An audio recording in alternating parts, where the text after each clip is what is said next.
You vibing to music over there? Or you just swaying back and forth? I'm swaying back and forth.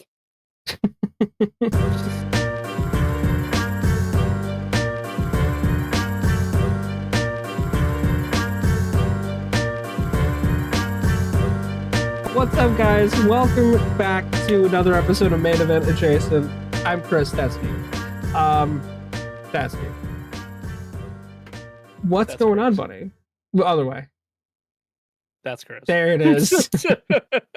I'm doing quite fabulous on this Friday Yeah, it is still evening. How are you doing, Chris? I am. Oh, that was cold. I am doing well. We are recording this right after the most recent episode of SmackDown, which we will get to faux show. But let's jump in to Monday Night Raw, which is crazy because I was sitting there thinking, earlier, and I was live on Twitch before this. If you guys aren't checking that out, check out the description. I was telling Noob, I was like, dude, I don't even fucking remember anything that happened on Raw.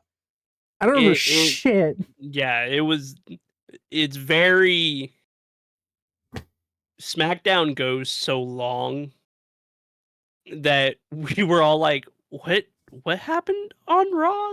What? Yeah. I was like, did I even stream? I don't even remember streaming. Like, yeah, you did. I was there. I don't even remember streaming. How crazy is that? I was like, Jesus. All right, so where to begin, I guess. Do you remember how it started? Well, I believe, and this is just me remembering off the top of my head, I believe it opened with the CM Punk promo. Oh, yes. It did. You know what? You seem to remember it, so I'll let you take it away. Yes.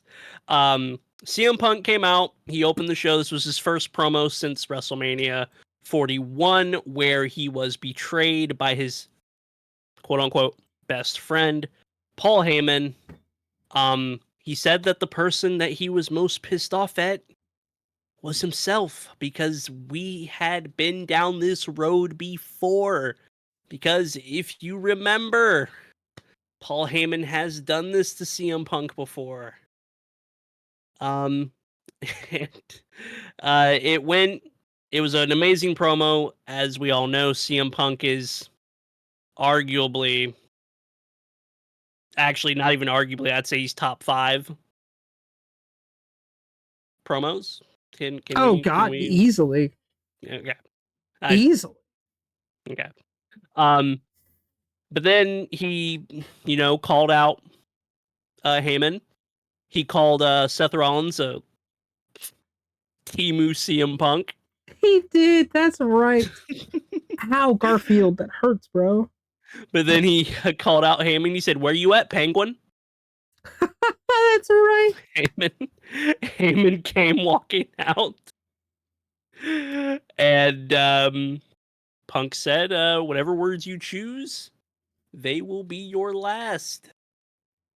And then that's when Seth came out, because we all knew Seth was going to come out. And it went about as well as you expect. Seth complained that Punk is always getting in the way of his endeavor to become World Heavyweight Champion again. Punk said, "You will never be champion again as long as I am on my 2 feet." And then Braun Breaker's music hits. Corporate Breaker, who is by far scarier than regular Braun Breaker. Let's just get that out the way. Oh my god, easily. Terrifying. There's nothing scarier than a man that size dressed nice. Yes. I see that coming towards me. I'm hightailing it. I don't know what I did, but I'm sorry. I'm you got it, bro.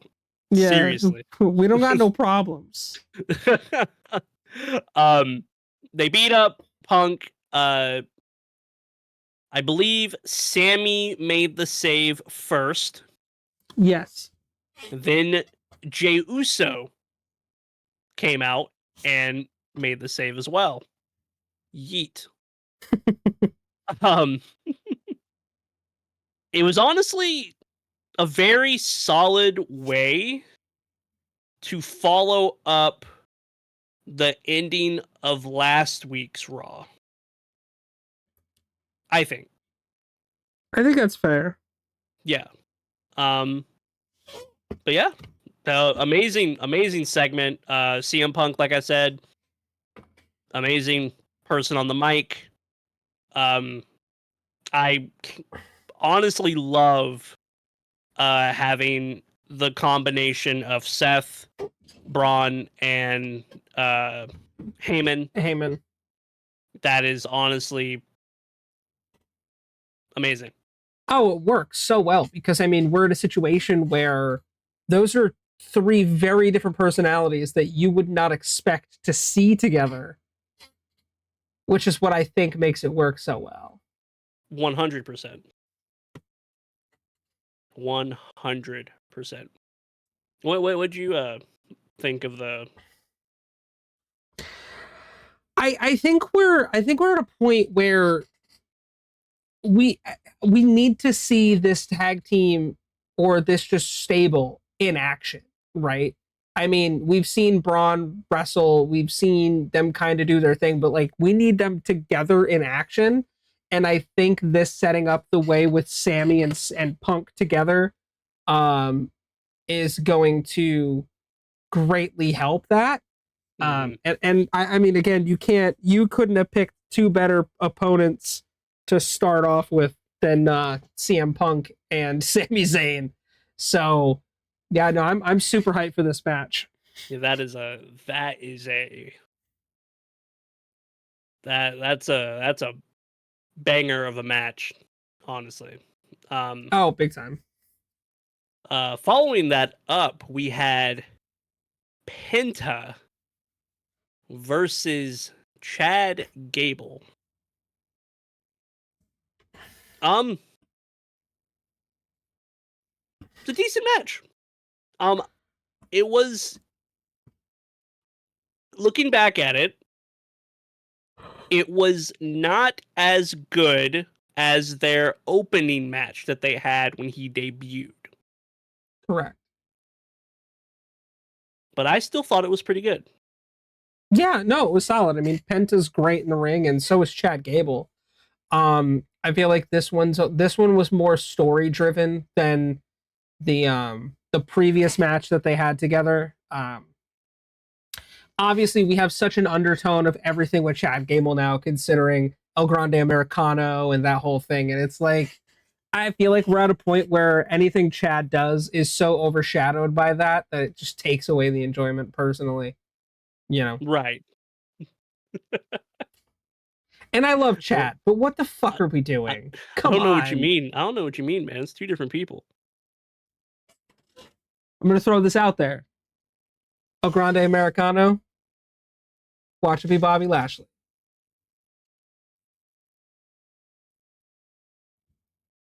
Hold on. Y'all let Chris cook now. He You might be never onto know. something. You never know. El Grande Americano could be me. You don't know. We don't know. Just saying, do your research. Like I said, it was a decent match. The finish was really good. The Spanish Destroyer off the top rope. So I love the Mexican Destroyer because it's the Mexican Destroyer, the Canadian Destroyer. It's a sunset flip into a slam. It's also called the Pop Rocks and like 5 other names to it, and it's so funny how everyone does it, but they all call it something different. Right. Yeah, that was really good though. The following match was okay. Now, Chris. So the New Day, they joined Cole and McAfee on commentary Which because was the great. War Raiders battled the Creed brothers, whose names are. Oh, I have no fucking idea. No idea.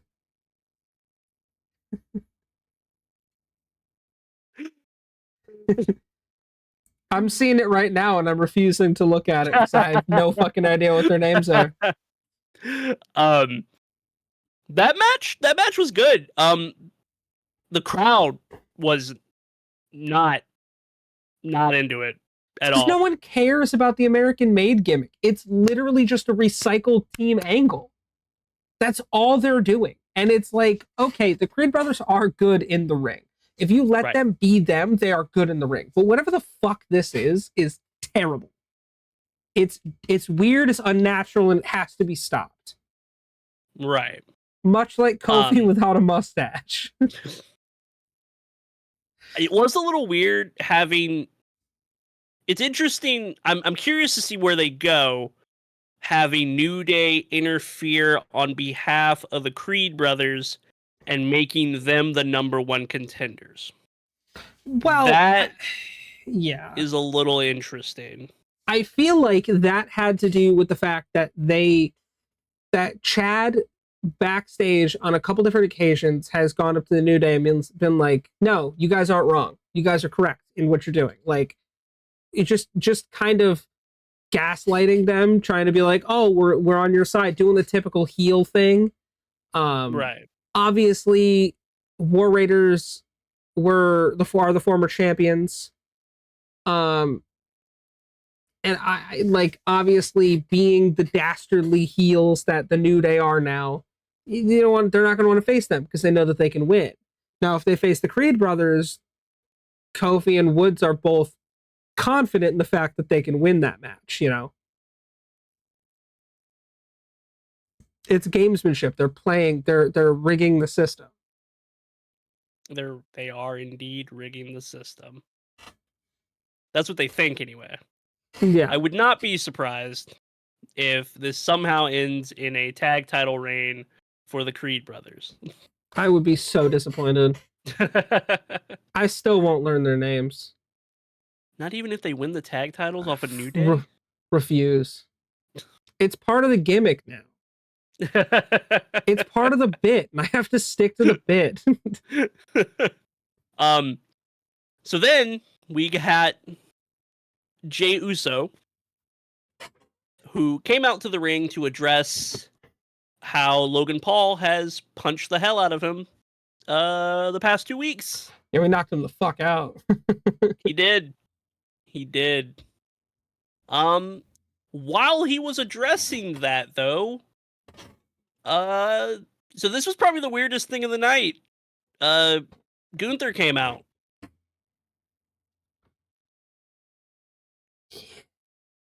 And said that, you know, whoever wins, I got next. Now, I am all for, you know, champions getting, you know, a rematch or whatever, but you just tapped out. I feel like maybe earn it? Yeah, I love Gunther, but like fucking why? What are we doing? Like hell. You could put him up against a mid-carder and have him beat the mid-carder clean in like 5 minutes, 5-10 minutes. My problem is this makes the whole match with McAfee pointless. Right. Which is like, what are we, you know, what's the point then?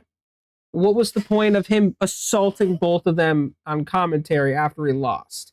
Like, there's nothing there. It's like, oh, well, you know what? Nope, I'm just going to get the chance again. And I like Gunther, don't get me wrong, but it's like, yeah, there are so many other options here.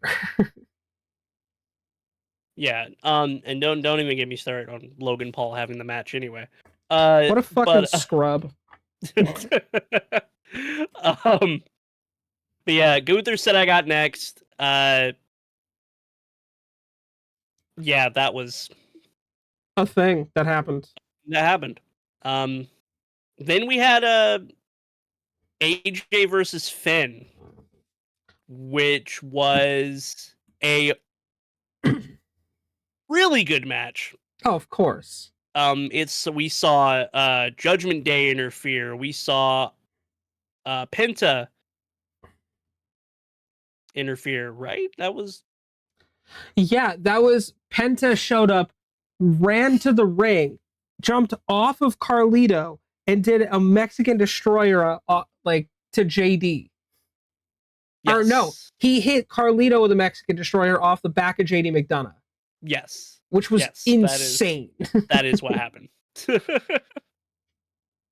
Like, holy shit. I mean, it's Penta being Penta, bro. my goodness, dude. It's insane. First off, Styles and Balor, you put those two in a match, they're gonna break down the house Well, anytime. they've chemistry. Yeah, Two former leaders of the Bullet Club. Like, right. they know each other very well. They spent a lot of time together in Japan. Like, Finn came over around the same time as AJ. Yeah. So it wasn't like that far off. But I feel like here we're just continuing to further along the storyline, which I'm just curious if they're even gonna pull the trigger now on Finn leaving or getting kicked out of the Judgment Day. And I feel like I feel like JD's coming with him. I can agree. I can agree.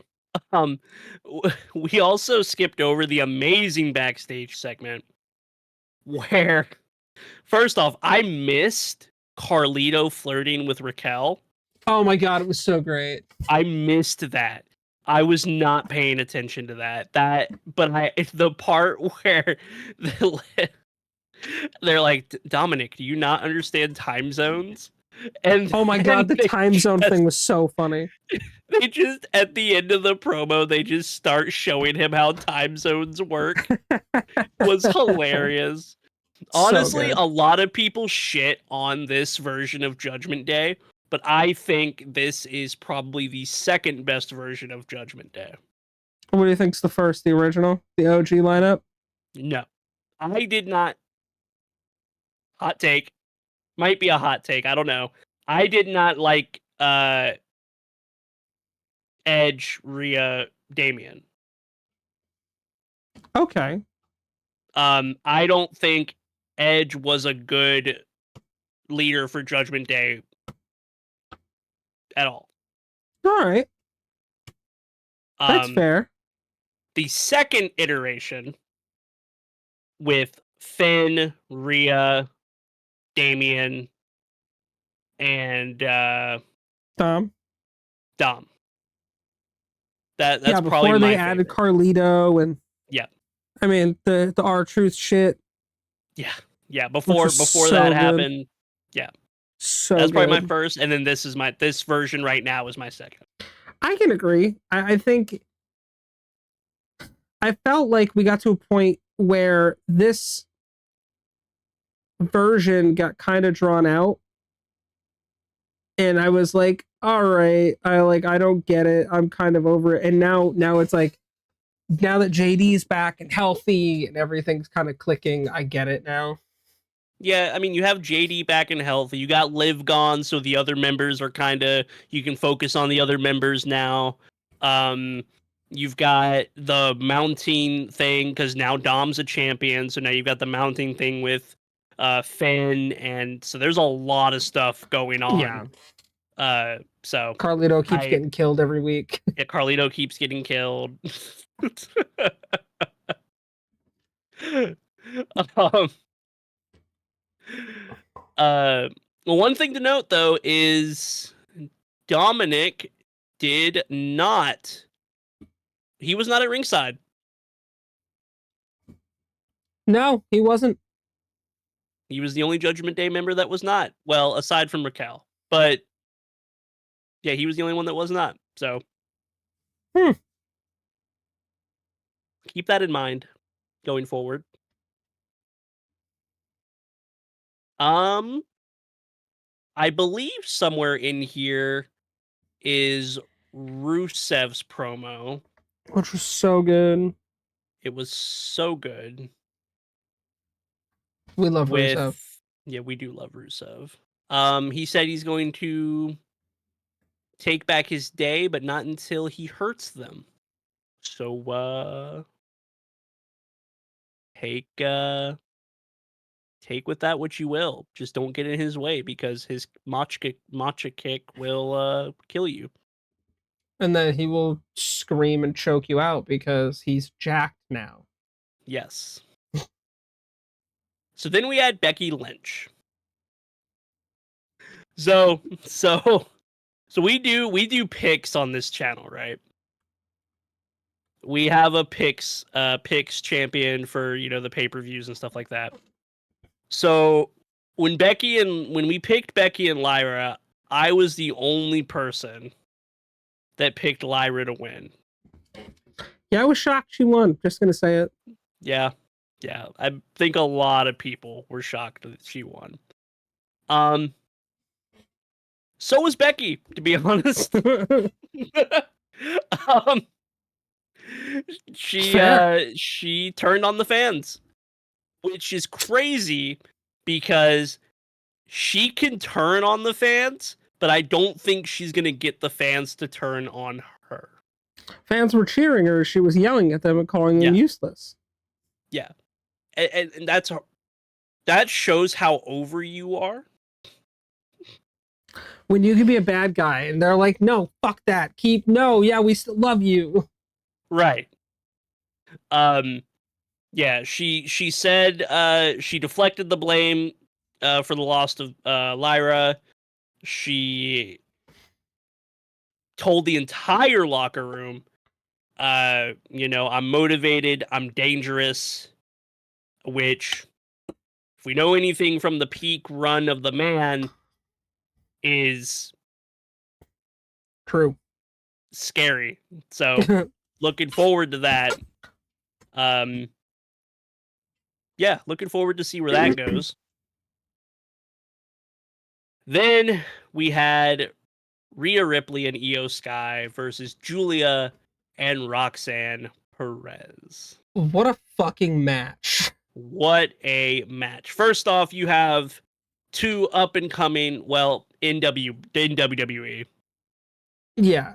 You have Julia and Roxanne Perez. Roxanne Perez, arguably one of the top superstars, the top young superstars. Top prospects, and Julia's career speaks for itself in Japan.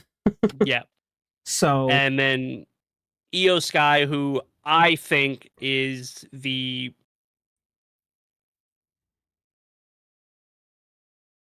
best women's wrestler by skill in the WWE. If you're gonna say it, just fucking say it. Lean into it. Say it with your chest. I think Io Sky is the best women's wrestler by skill in the WWE. That's a fair take. Someone will get mad. If you want to get mad in the comments, feel free. Tell us why we're wrong. But I honestly, I don't blame you. And Rhea Ripley, who is the most over, wrestler. I can't wait until they go back to Perth. Oh my god.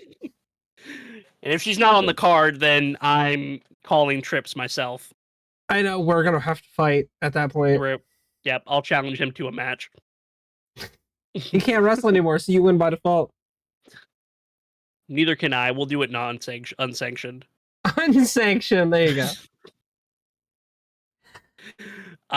Shit. That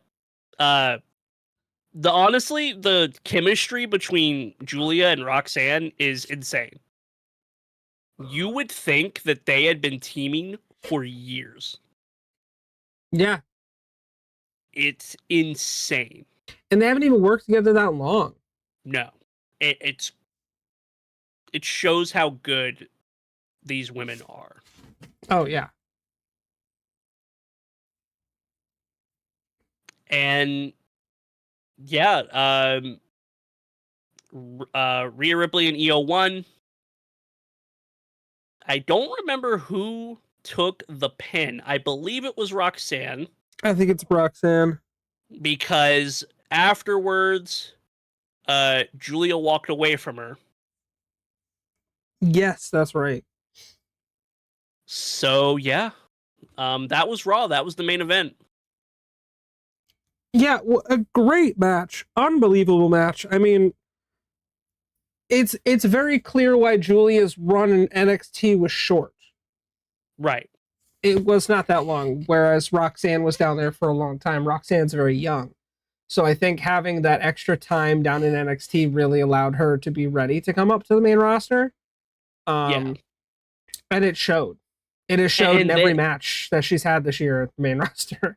yeah, I was gonna say, and then having her in NXT while she was the champion, while simultaneously doing work on the main roster, was also amazing. Oh, facts. So insane. Overall thoughts on what we think is next for Raw. Well, we do have, as far as going from the stuff that's going down here, we do have the honestly, I think Braun Breaker gets put in a Money in the Bank qualifying match. That would be crazy. I think he gets in the Money in the Bank match. And I'm going to be honest, I think he has a shot to win the Money in the Bank ladder match. I'm not saying he does, but I do think he has a shot. Imagine he wins, Seth wins the World Heavyweight title, and Braun cashes in on Cena. Imagine. That would That would be be crazy. insane. That would be nuts. Oh, yeah, man. no, I don't disagree. I think that would be a good move. Is really giving Braun that main title opportunity. I feel like he's earned it, Yeah. and being under the tutelage of Paul Heyman and Seth Rollins, I think that that's only going to do wonders for him. And I mean, considering his pedigree and he's already a genetic freak like his fucking dad and his uncle. 100%.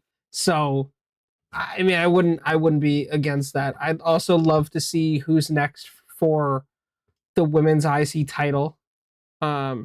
Yes.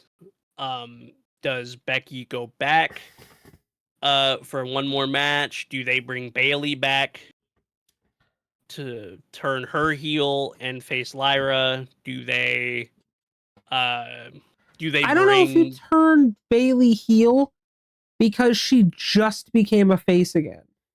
or do you, since Julia has been, I'll just say it. Since Julia is not on Raw anymore, You have Roxanne do, go after it. do you have Roxanne go after it? That's not a bad move either. Because that, honestly, Roxanne versus Lyra for the title, fucking. I wish they would do more with Lyra. It's like it feels like they don't have anything for her. Like they put the title on her and they just don't have anything creatively for her. I agree, but they don't have anything for her, but she's also simultaneously doing her best work, which is hard to do when you're not given any creative. Oh yeah, big time. In any creative stuff, big time. But it's not just her. They also did it with Chelsea. Chelsea's saving grace, though, was She's Hervis. Chelsea. Yeah. And she's Chelsea. Was the secret Hervis and the whole gimmick with the presidential and stuff like that. There's no like intercontinental service. No. So um but yeah, so that was Raw. That was Raw. And then we have NXT. Do you want to talk about NXT? We do have NXT. So for NXT, they actually started with Miles Bourne and what is it, No Quarter Catch Crew? Yeah. Yes, that is who they are. They did a promo, and then Charlie Dempsey, and Obafemi had a match. Yeah, because didn't Miles called out Obafemi, didn't he? I believe so. Also, all respect to Miles Bourne because he's deaf, right? I believe so. Yeah, because Ethan Page came out and was just being such an asshole heel. It was crazy. Yeah. Ethan's so good. Oh, he's so good at making you want to fucking just hate his guts. Very punchable face too. Also, No offense, Ethan. You can't make fun of Miles Bourne because I've heard a lot of reports that he's dating Stephanie McCare now. So I'm just saying, if that's the case, that man wins at life. Yep. Can't say nothing bad about him. Can't do it. Automatic W. In my book, yeah, it's a win. Femi beat Dempsey. I mean, you can't have the champion lose a couple weeks before a a pay-per-view or PLE. Sorry, not pay-per-view anymore. Yeah, Still I old. know. You just can't have Obafemi lose. It's not happening. And I mean, he's Obafemi. He's another one where if I saw him coming towards me, I would also back away and run. Yeah, dude, let me buy you a drink, man. Yeah, seriously. Sorry, we had a What do you like? misunderstanding. What do you like to drink, sir? For real. You had Wesley and Tony D'Angelo were next. That match was all right. Lee ended up winning after Stax appeared on the screen because he was going to visit Adriana Rizzo. Which is He crazy. He said he was going to pay Adriana a visit, and that's how Wes won. Fair. I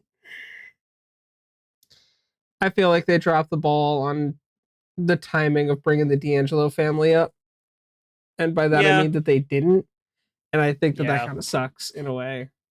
Yeah, I think it ran its course. They probably should have bought him up as soon as he lost the Heritage Cup. I think that's what he had. Yeah. But I mean, I am very curious to see how the match with Stax goes. I am very I dig the story, and I really want to see that match. Feels very mafia movie.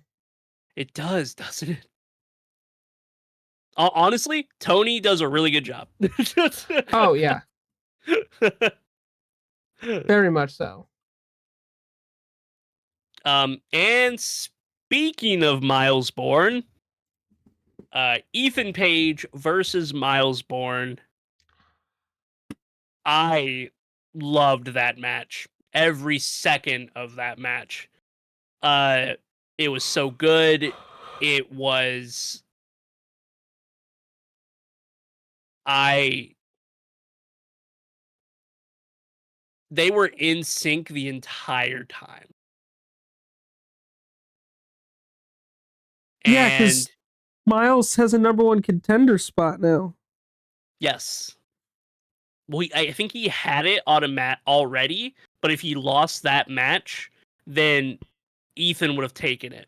I think Right. that's what the stipulation was. And I'm so glad. I love Ethan, but he needed to give someone else the match. Right. Because Ethan doesn't need to be champion.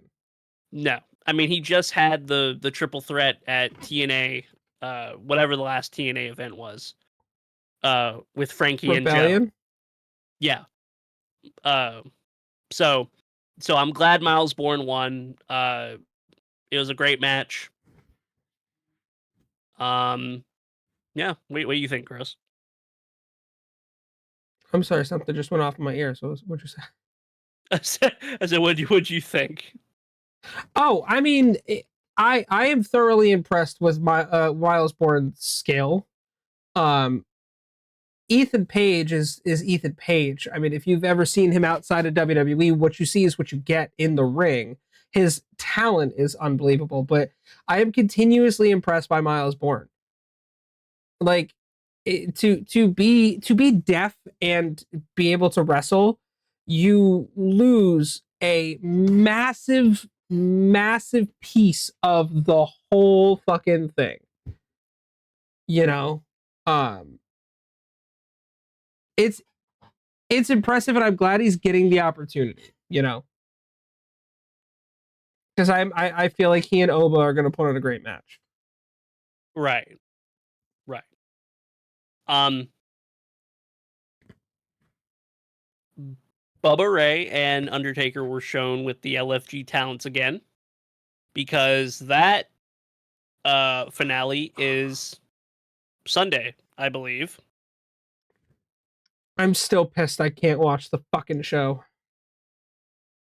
Yeah, A&E, it what the sucks. fuck? Yeah, it sucks. It's the one. Well, I have some problems watching Evolve as well, but Do yeah, you? LFG. Yeah, LFG is really shitty though. Trying to watch it. Yeah, hopefully it's on a different channel next time. Yeah. Um, Thankfully I don't have any problems watching Evolve. But yeah, Tony D got in the vehicle to go find Stax. I always mess up the first name. Thea Hale? Thea, yeah. I think I always say Thea, but Thea Hale versus Tatum Paxley. But first, Tony D was attacked by Stax when he got to the safe house in the front yard. Sounds about right. So, yeah, you know, don't roll up on a house. Don't roll up on the Where, homies yeah. like that. But yeah, Thea Hale and Tatum Paxley. I actually thought it was a good match. Now the finish was a little weird. However, I also thought it was very proper, because Tatum Paxley's thing now is she's by herself. Okay. Everyone that she's been with is gone, because the people she was with got released. Which is crazy. Right. Because who is she with? Oh, I feel like completely left my head. But yeah, that's her thing. Like, she was complaining about it earlier in the show. Like, everyone I get around, everyone I'm with, they all leave. Gigi Dolan and Shotzi. Right. Yep. And so that was her thing.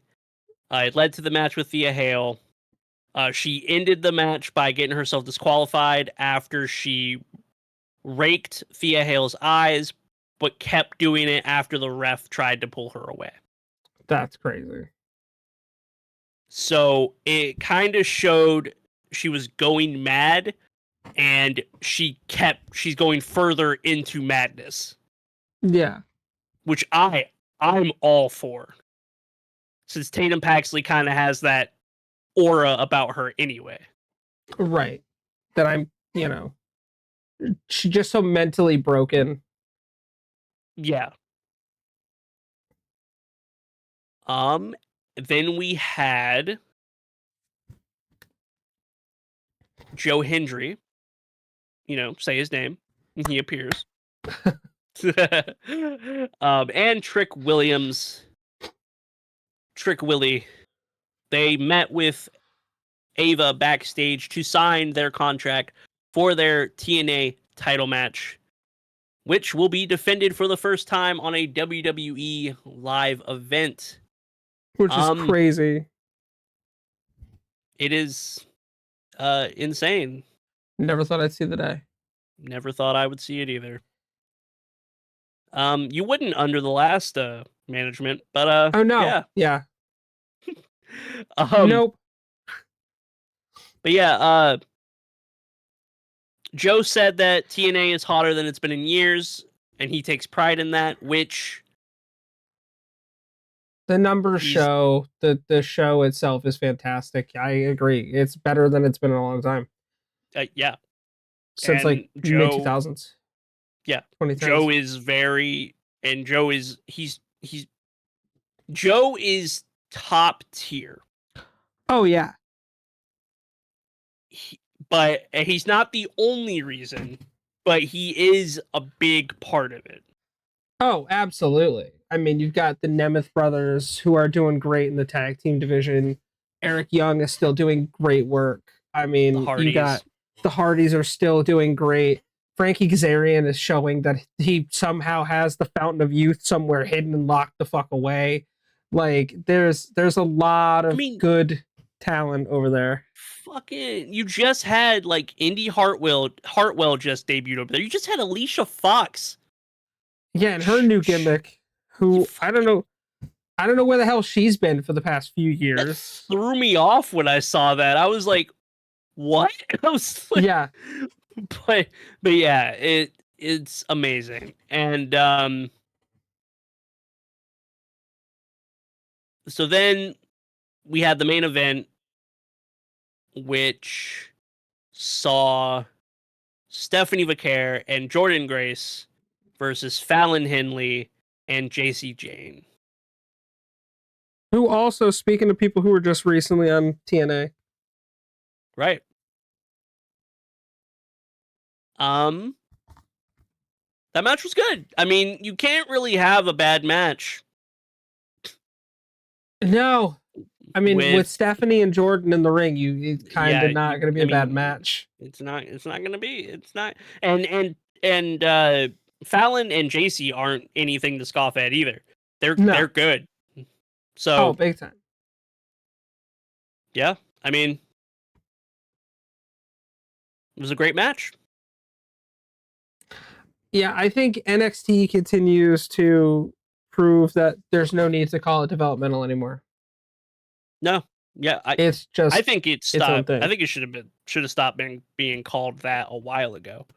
Oh yeah, but I mean, it's essentially a developmental ladder. Which I mean, again, if you really look at how they have it set up now, you've got Evolve, you've got all that stuff now, so it's like a totally different system. But yeah, I mean, I'm waiting for both of them to be called up.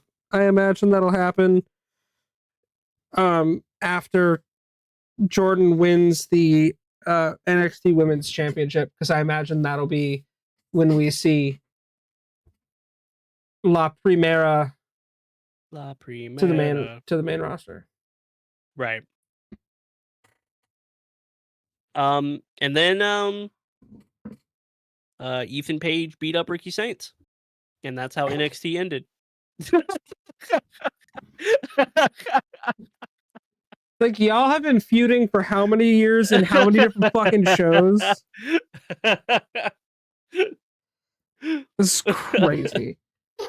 Well, yeah. I guess that leads us to SmackDown, which I will take because I actually remember this because we just watched it. Starts off with the Temu Bloodline, as I'm going to call them, with the new member JC Mateo, aka Jeff Cobb, Golly. aka Matanzas Cueto. They show up. Solo doing his typical running his mouth thing. He goes, "I'm gonna say I love you, Jacob. Remember what you used to say? What you used to say to me?" And I you could love you, tell, Solo. yeah, but that's not how you said it. You don't say it like you didn't, like you used to. It's like, all right, now you all sound like a married couple that are bickering.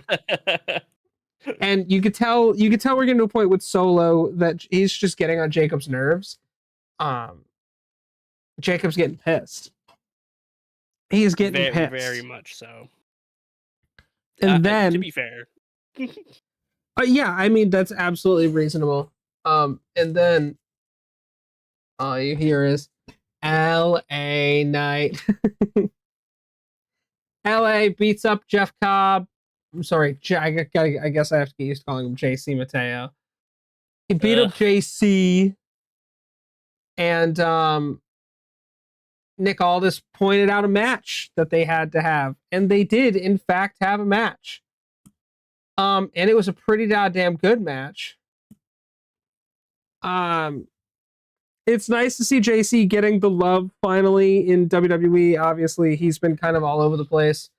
Again, some of his best work was in Lucha Underground. If you haven't seen it, it's spectacular. yeah, just look up a Jeff Cobb match. Honestly, I Just mean that's Google really, Jeff Cobb. yeah, that's really all you have to do. That's really, For real. Yeah, then they have a good match. There's some sort of a little bit of interference. It's to a point where it gets taken care of, and then bam, the craziest finisher. It's called Tour of the Islands. It's that nuts. I It reminds me of a Deep Six. yeah that's what I was gonna say. It Kind reminds me of. of a more powerful, well, actually probably not even a more powerful, because uh the way Baron Corbin did it, that was really scary. Dude, But, Baron Corbin's a big guy. yeah, Um, but yeah, that was so good. oh yeah. No, I'm all here. I'm all here for Mr. JC Mateo. We had the first qualifier for the women's elimination chamber. Jesus Christ, women's Money in the Bank. Um, Chelsea Green, Michin, and Alexa Bliss. Great fucking match overall. Um, Definitely kept you on your toes. Alexa got the win by pinning Chelsea Green. Which again, I'm shocked that they had her pin Chelsea. I would have expected them to have her pin Michin, so Chelsea doesn't, you know. Yeah, yeah, that was definitely a shock. But like I said, while we were watching it, I really could have seen any of those women winning that match. Oh, correct. Yeah, I don't see there's not a world in where I don't see anyone in the women's division not being worthy of the opportunity. That's how good the women's division is now. Do you hear that? Do you hear him? Nobody in the women's division is not worthy. Oh, well. Nobody in the women's division is not worthy of the Money in the Bank briefcase. What does that tell you about the women's division? It is the best that it's ever been. Oh my god, yeah. Hands down. Trish and Lita walked so all of these women could run. Sign our name on that. Bam. Also, Alexa Bliss continuing to use the Sister Abigail. Chef's kiss. 10 out of 10. No notes. We get to I think my favorite thing since WrestleMania. Fraxium against DIY. Hell of a match. Hell of a match. At one point, I'm pretty sure Tommaso Ciampa ended up in the lap of someone in the front row. Like, that was a thing that happened. Um, Axiom took a real nasty landing. For a while there, I was like concerned about his actual well-being because it was pretty We were bad. both. Yeah, We were like, holy it looked shit. bad. It did. It looked real bad. Thankfully, he was okay. Fraxium ended up getting the win. DIY didn't like it and attacked them. As they went after Fraxium, who comes out? But the Motor City Machine Guns Raise your fist. to save the day. And thankfully they did. I will say you really want to solidify the heel prowess of DIY. Well, Ciampa just about ripped Axiom's mask off. I thought he did. I thought he had gotten it off. I thought he was it was gonna come off. And I was hoping that it didn't, and they got part of it off. It was about halfway. It's just, dude, what a spot. That shit's so crazy. Can we talk about how much better? I think we haven't talked about this on the podcast yet, but we have talked about it on stream. Can we talk about how much better the SmackDown tag team division is? Oh, it's than so the Raw good. tag team division? Oh my god, you've got like 3 tag teams on Raw. New Day, War Raiders. Who was just in the Alpha Academy, American Made. Yep. Grayson Waller and A-Town Down yeah, Under. you're forgetting A-Town Down Under. But then you go over to SmackDown, you have Fraxium, DIY, the Street Profits, Motor City Machine Guns. You have pretty deadly. Pretty deadly. Like it's I mean, so I guess much it's better. 5-5, but like the talent different. And I'm not saying the Raw tag teams are bad. I'm just saying when you look at the like overall, I mean, yeah, SmackDown's tag team division is just so much better. So much better. Oh, and you have Fraxium now. Yeah, and yeah, you add Fraxium to that. Yeah, it's nuts. Then we go to R-Truth talking to Wade Barrett backstage about his upcoming match at Saturday night's main event with John Cena, his childhood hero. And it's like, John, you fucked over a couple people. Wade, you don't want to hear about John. Ron was talking about John to Wade. That was the funniest. I didn't even realize at first until. Did you see Wade's face? It was the funniest thing. Oh, it was so good. Because I thought it was Joe doing the interview at first, but I think they did that on purpose. Oh, you know they did that on purpose. Yeah, because just like, oh, this is who I want to fucking talk about, obviously. Then you switch over to Aleister Black and Carmelo Hayes. This was a good match. Carmelo, I think, is finally starting to come into his own a little bit. If they could just figure out what direction they want to bring his fucking gimmick. It helped that he was in the ring with someone as good as Aleister Black. Aleister Black will make anyone look good. That's just why that's why he was so sought after. Poor Miz, continuously taking black masses all the time. 4 weeks in a row. Yeah, it wasn't pretty. I guess Drew McIntyre accepted Damian Priest's challenge for a steel cage match at Saturday night's main event, which we will talk about at some point.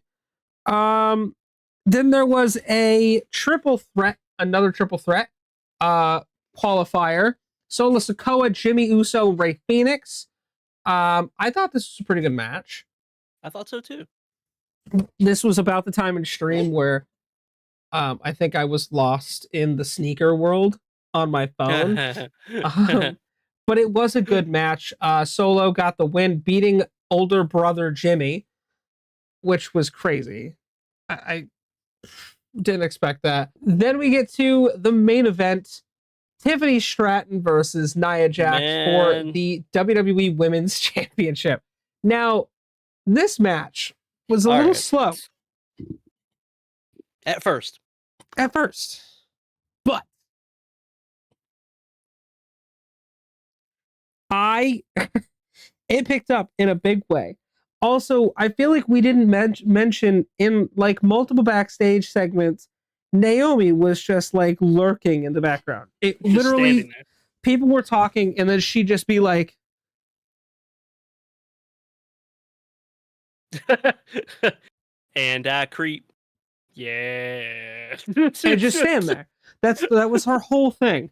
Her whole thing just stood in the background, and then came out during the match with a chair. She didn't get too far because a storm came and Jade Cargill kicked her right in the fucking mouth.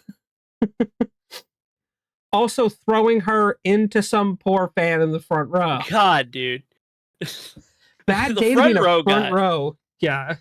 The front row got messed up They got tonight. fucking peppered, bro. It was crazy.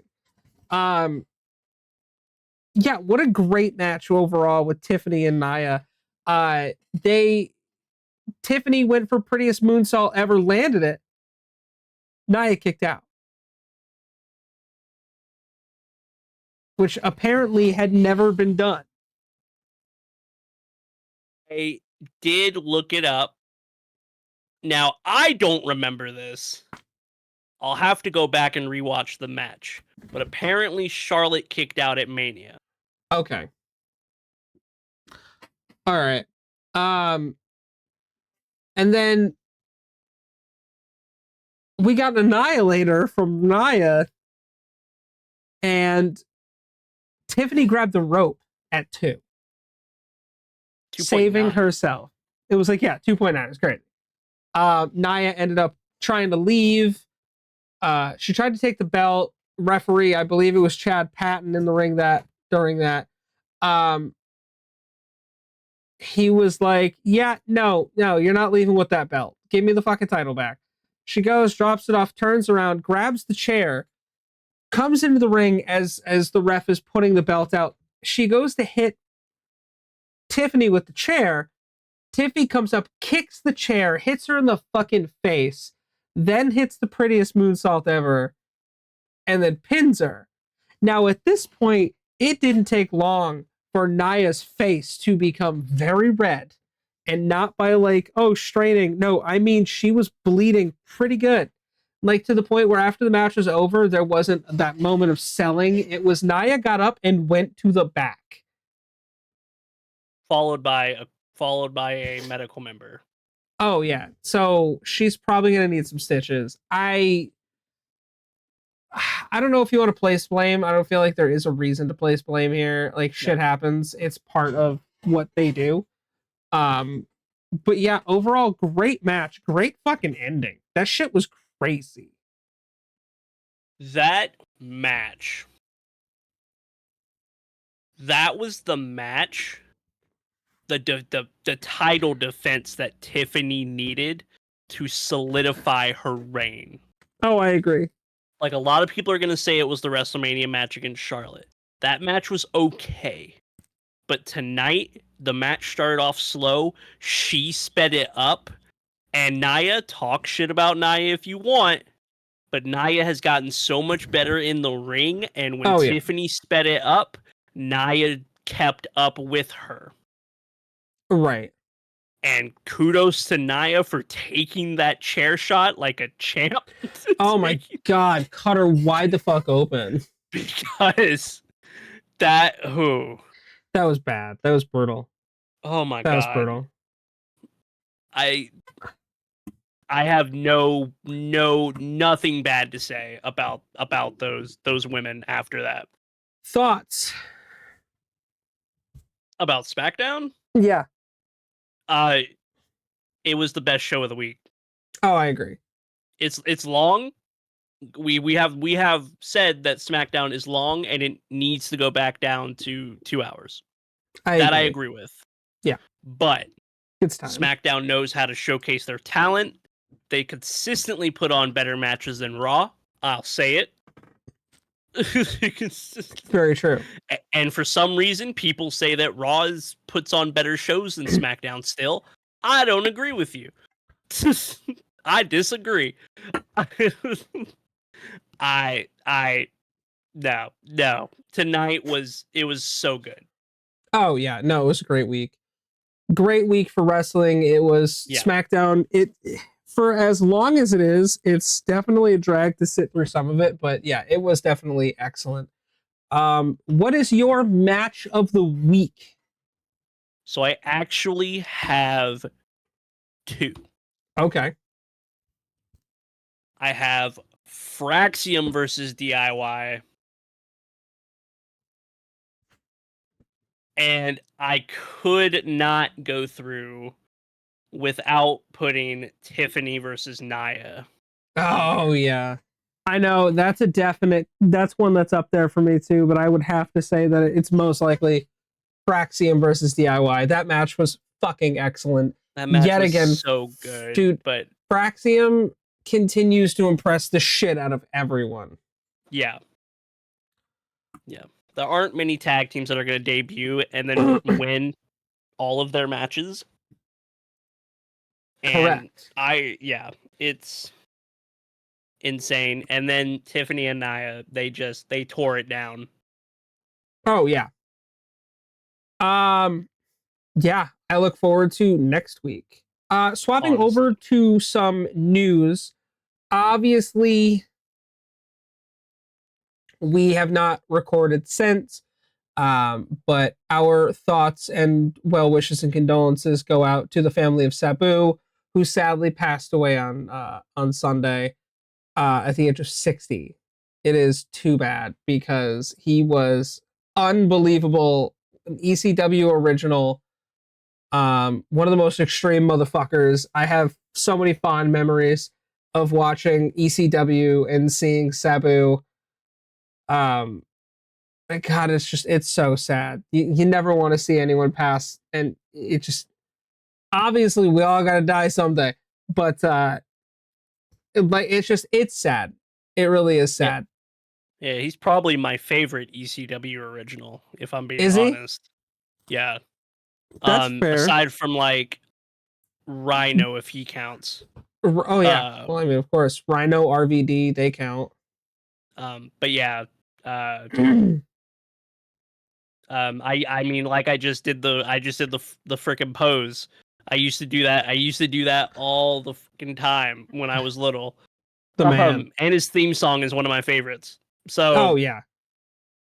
We yeah, big Sabu. So we're really sad about his passing, but he will obviously live on in the annals of history. Hold on, my microphone is dying. I need to swap. Dude, I'm like over here moving around and like fidgeting because I'm fucking exhausted.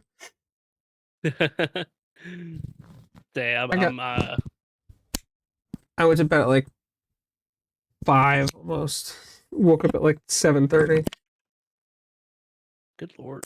Yeah, it was a rough night. I did not sleep. Um other news. Yesterday,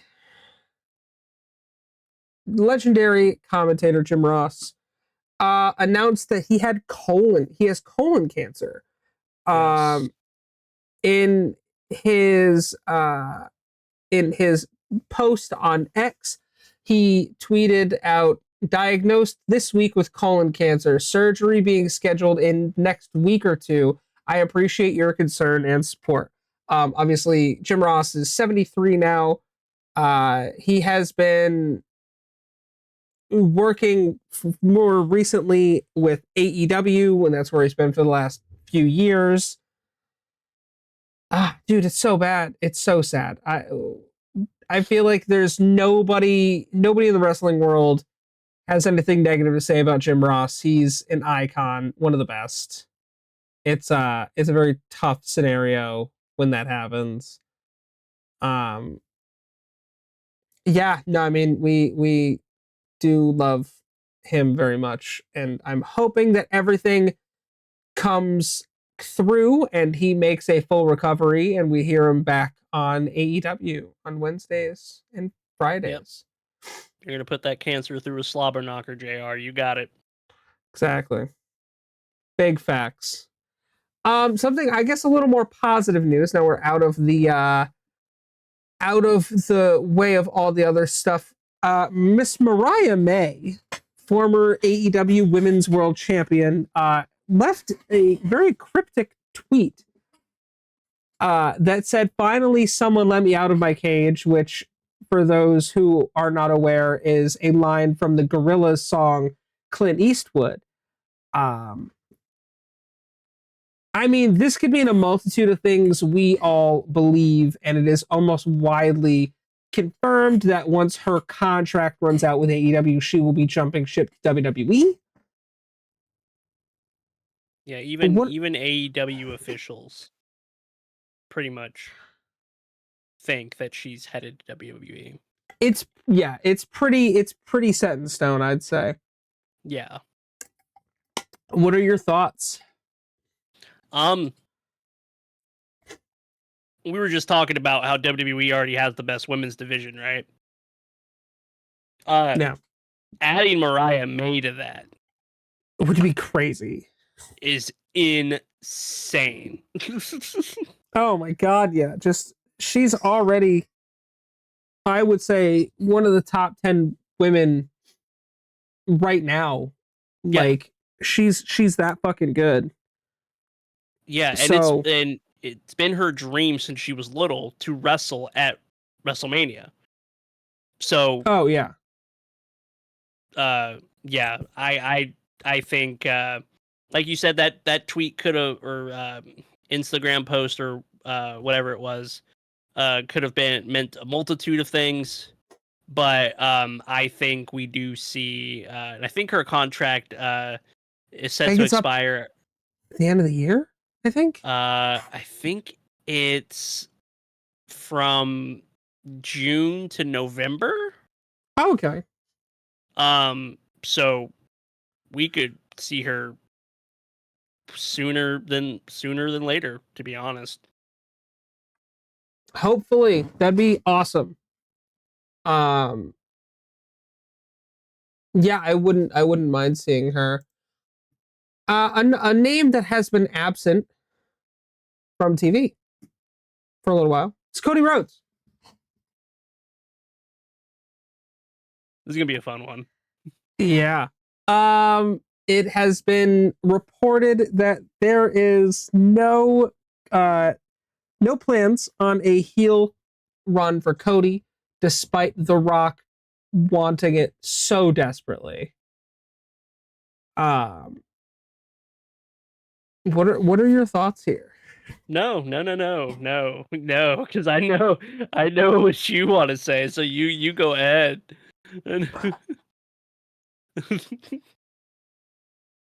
The Rock is one of my favorites of all time. He is always my favorite growing up. I have a bobblehead. I love The Rock. Stay the fuck out of creative, dude. Just stay out of creative. You don't know you I don't think you know what a good heel Cody would look like. Do you know what that looks like? Bullet Club Cody. Everyone wants Homelander Cody. Homelander Cody. It's like, why? Because of his look? No, no, no, no, no. No. You want Bullet Club Cody. You want fucking New Japan Cody. That is heel Cody Rhodes. That's a good version. I don't think WWE's ready for that. Nope. Like, not even a little bit. And The Rock still wants to do the whole soul selling thing. Like, dude, you already did that. You ruined WrestleMania. Like, haven't you done enough already to put your grimy hands all over it? It's like you're trying to Vinceify WWE again. It's like, stop. What are you trying to do? People don't want to see that. You fucked up the ending to WrestleMania 41, in which we were all expecting to see. Yeah. Yeah. Oh, guess what? We never got that payoff, so that story felt pointless. You buried your fucking your guy who carried the company for the last year. Yep. You buried him. Travis Scott got involved. And then it was the sloppiest ending ever. And I'm like, okay, now what? Like, why should we care about Cody again? Cody is my favorite. I'm obviously always going to care about Cody Rhodes. But, like, what the fuck are we doing? What are we doing? I'm. And it's not like you can say that, because even The Rock said that he had a hand in the WrestleMania main event. Oh, we 100% had a hand in it. Because he said that, you know, the final boss's work is done, you know, all that jazz. But you can tell looking at the WrestleMania main event and then looking at the Backlash main event. Two separate. One has The Rock all over it. One doesn't. Oh, yeah. And it's just goddamn, bro. Goddamn. Just Yeah. I don't know. I would like to see a heel Cody run, but I want Cody to do what Cody wants. I don't want it to be featuring with The Rock because that's how it becomes stale and it doesn't feel original. And fans aren't stupid anymore. Right. We know when things are authentic. We feel that. I was gonna say any more. Wait a minute.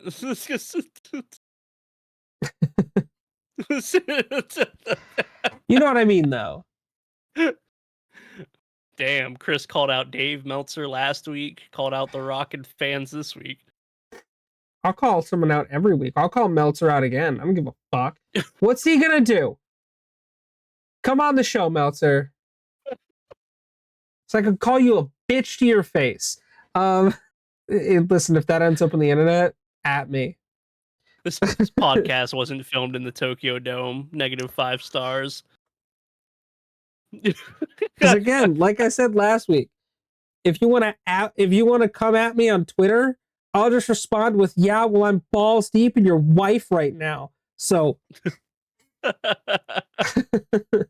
Oh man, this is why you did a podcast with me. It is. Because I don't give. Here's the difference. You're over here like, I don't know if I want to say that. Meanwhile, I'm just sitting here. I don't give a fuck. I will say what needs to be said. But yeah, I don't think WWE is ready for what heel Cody, this version of heel Cody would look like. Right. So, Dwayne, stay the fuck away from the creative room. Stop. Stop it. You don't need to be there. You got some power rankings? I do. You got yours? Yeah. Okay.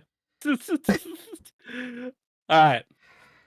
So mine are a little bit more realistic than they were the last time. Oh my god, that was great. So let's do a little comparison here. So last week I had, or last time we recorded 2 weeks ago. 2 weeks ago, I had, where'd it go? What the fuck?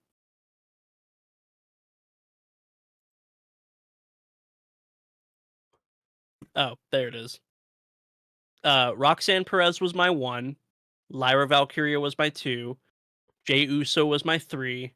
Randy was my 4. Sol Ruka was my 5. Okay. So keep that in mind. And don't yell at me. All right. So at 5, I have Jacob Fatu. Okay. I feel like that needs no explanation. Really, I think only one of these will need an explanation. Number 4 is Jey Uso. Yeet. Number 3 is Rhea Ripley, who was not in the list last week. Okay. Number 2, Io Sky.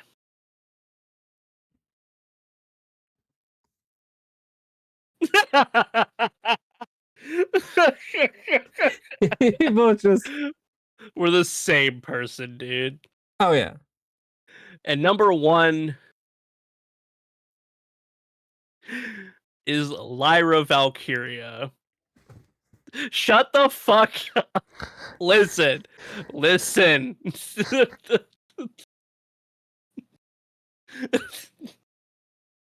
You guys, this is the last ever episode of Main Event Adjacent. Fucking Lyra at number 1. She was at 2 last time. Why did she move up? Because she beat Becky Lynch in a great match.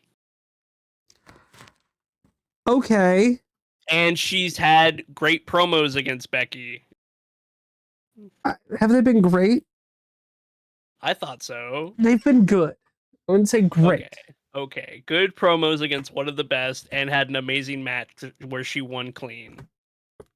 I just can't. Dude, you put her at number 1. That's crazy. Okay, look. That's crazy. I could be swayed to put her at 3, but that would be it. 3 seems reasonable. Fucking number 1, this guy. Okay. I'm gonna put it number 5. I'm gonna put it number 5, Fraxium. I think in their first 3 weeks on SmackDown, they have been unbelievable. Unbelievable. They've worked their way into a title match with Street Profits next week. Like, that's a big deal. You don't just get those handed to you unless you're Charlotte. I'm sorry, am I wrong? No, that was really good. That was good. Let's see. Number 4, I will put Jey Uso, and this is not, Jey is unbelievably over and would be at number 1 in most of these, but I don't like that he wins the championship and they put him in with fucking Logan Paul. And then they're like, oh yeah, after that you have Gunther again. We've seen the match twice. I mean, I guess you got to get a rubber match. That's fine. They're 1-1. But after that, I don't want to see him wrestle Gunther again. You know? I don't want to see it at that point. Right. Number 3, I would say, is Alexa Bliss. I think her return has changed a lot in the women's division. And obviously she was looking to stay with the Wyatt Six storyline, but Bo is still, I think Bo is cleared now, but they're just waiting on creative to give them something, which I understand. Number 2, I would also say Io Sky. I don't think it's crazy to think Io is one of the top dogs in WWE. That is unmistakably like a fact. Io's champion for a reason. Well, now I'm curious which your 1 is. It's got to be John Cena. Ooh. Okay. Dude, Cena's killing it. He is killing it. He had a fan throw a bottle at him last Friday. Like, it doesn't get any bigger than that. People are willing to be ejected because they're throwing shit at you. If I put Cena in, I wouldn't be able to put him higher than 5. Okay, that's fair. Also, I did change mine. Put Lyra at 3. I put Lyra at 3, Rhea at 2, Io at 1. That's more reasonable. I felt like Lyra's not at a point yet where she should be number 1. But I still have her higher than Jacob and Jay. That's fair. I I mean, Tiffany Stratton is an honorable mention this week for sure. Fuck, dude. God, dude. Ugh. This is a new segment we are going to introduce. It's called the Evolve One to Watch. This is where each week we will talk about a member of the Evolve roster and that we think is someone that you should keep your eyes on. It might not always be the same person. It might be the same person, and this week it is the same person. Noob, do you want to tell them who it is? Yes, I would. So, our Evolve wrestler to watch this week is Callie Armstrong from Inglewood, California. A gnat flew in my face. Oh, I was like, what the fuck just happened? I got attacked. Oh my god. They come and land and sea! One by land, two by sea.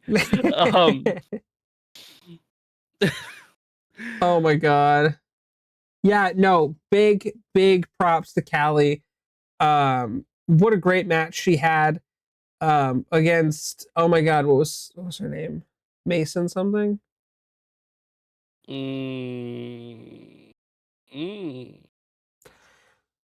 Either way, Callie looks great in the ring. I think she is on her way to, I don't think if she'll probably end up being the first Evolve Women's Champion. Which would be a nice little thing to have. I don't think she stays in Evolve for super long though. I think talent-wise, she has all the tools needed to be higher up in the developmental program. I can see by SummerSlam weekend, if she does end up getting the title, that would be a time for her to make the jump. Mm-hmm. You Mason know? Holiday, by the way. Thank you. I knew it was Mason something. I just couldn't remember. Did you want to add anything? She's also a 3-time NCAA All-American. That's impressive as shit. And world record holder in sprint medley relay. Wow. In 2018. That's nuts. She did it in 1 minute and 35.2 seconds. No shit. Good for her. I think it's time to talk about our top blank of all time. And this week, what is your top Hell in a Cell match of all time? So, I had to be difficult. I have 3. You're always difficult, but it's fine. We love you anyway. So, I'll go in order of which I'll start with my 3rd and then go to my 1. So my 3rd I'm going to start with is 2. We're going to go to 1, and then we're going to jump forward a bit while flashing back to 2. Who are you, Tarantino? Close enough.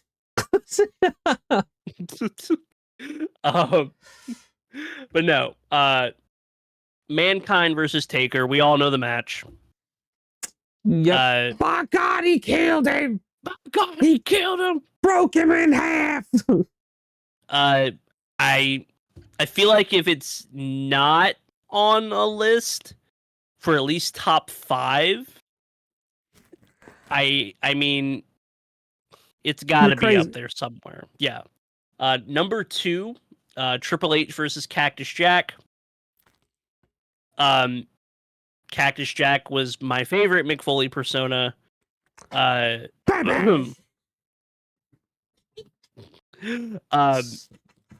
Yeah, and that match is just top tier, so good. And then, of course, my number 1. It's a bit of a biased pick, but it is also the first one, and it had the debut of Kane. It is the first one. It is Shawn Michaels versus The Undertaker at Bad Blood 1997. That's good. Mine has a similar superstar, but a very different scenario. I'm assuming the Undertaker because he's Undertaker in a lot of these. versus Brock Lesnar. 2002? No, the more recent one, 2014, Ooh. 2013. I'm trying to remember when he came back. He came back in 2015 at Battleground, right?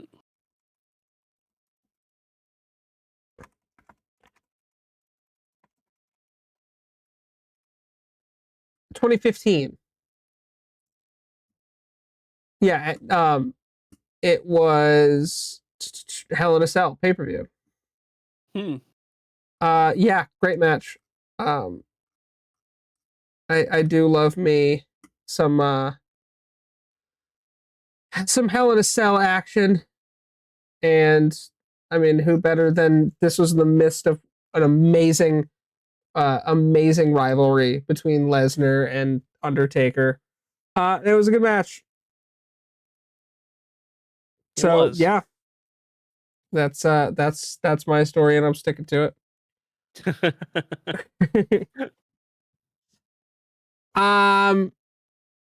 We're gonna round out the show with our random jobber of the week. This week we have a guy by the name of Rocky King, um, who was a pro wrestler and referee in Jim Crockett Promotions and World Championship Wrestling. He wrestled a bit of everywhere. He had a few matches in WWE. He wrestled. Let's see. King got a gimmick change and became Little Richard Marley, manager of Michael Hayes, Jimmy Garvin, and Jimmy Garvin. I don't know if you guys know who that is, but that is the fabulous fucking Freebirds. He had done a bunch of different things, even refereeing. He unfortunately passed away in 2022. But yeah, we love to support the jobbers because a lot of them are real fun. I mean, look at James Ellsworth. Yeah. I think that'll about do it for us today. Thank you guys so much for hanging out. If you enjoyed, make sure you like and subscribe. Hit that notification bell, let you know anytime we upload anything new. This will still be on my own personal YouTube channel. Hopefully by the next episode, I will have everything squared away and we can transition over to the permanent main event adjacent YouTube channel. There's some hoops I got to jump through, and I haven't had time to fix that because life and work and life work. So I think with that being said, is there anything you'd like to add? No. Just remember that Shawn Michaels is the GOAT. Is he? That's a Yes. fair statement. That's a very fair opinion to have. We do love a good old Shawn Michaels. And remember, I'm just a sexy Kurt. I'll make your ankle hurt. And as always, believe in yourself the way you believe in Joe Hendry. Joe Hendry, hit us up. And we will see you guys next time. Take care.